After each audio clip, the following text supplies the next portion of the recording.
ముఖ్యమంత్రి గారు నారా చంద్రబాబు నాయుడు గారు మన పరిసరాలు శుభ్రంగా ఉండాలనే ఉద్దేశంతో స్వచ్ఛ భారత్, స్వచ్ఛ ఆంధ్రప్రదేశ్, స్వచ్ఛ ఏపీ భవన్ పేరుతో ఒక కార్యక్రమాన్ని మొదలుపెట్టారు. ఈ కార్యక్రమం సంవత్సరం అంతా జరుగుతుంది. ప్రతి నెల 3వ శనివారం రోజున వేరు అంశాలతో దీన్ని జరపాలని నిర్ణయించారు.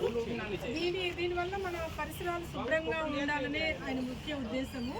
దీన్ని మనందరి సహకారంతో విజయవంతం చేయాలని కోరుకుంటున్నాము.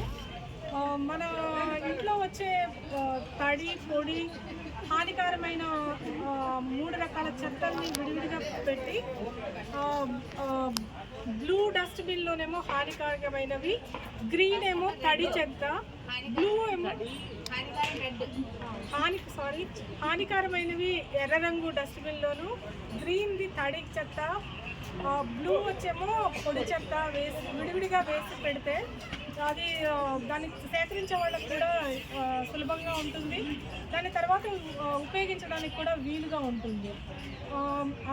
ఈ సందర్భంగా ఏం చెప్పాలనుకుంటున్నామంటే, మనము ఉండే ప్రదేశాలని శుభ్రంగా ఉంచుకుంటే మనకి ఆరోగ్యము, మంచి గాలి అన్నీ లభిస్తాయి. ముందు తరాల వాళ్ళకి మనం మంచి పరిశుభ్రమైన వాతావరణాన్ని ఇవ్వగలుగుతాము. అందుకని ఈ కార్యక్రమం ముఖ్య ఉద్దేశం అదే. అందరినీ ఈ కార్యక్రమం పట్ల తెలియచెప్పడమే, ఇది పరిశుభ్రత గురించి చెప్పడమే మా ముఖ్య ఉద్దేశం. మీలో కొంతమంది అయినా పాటిస్తే ఈ కార్యక్రమం సఫలమైనట్టే. అందరికీ నమస్కారం. బాయ్.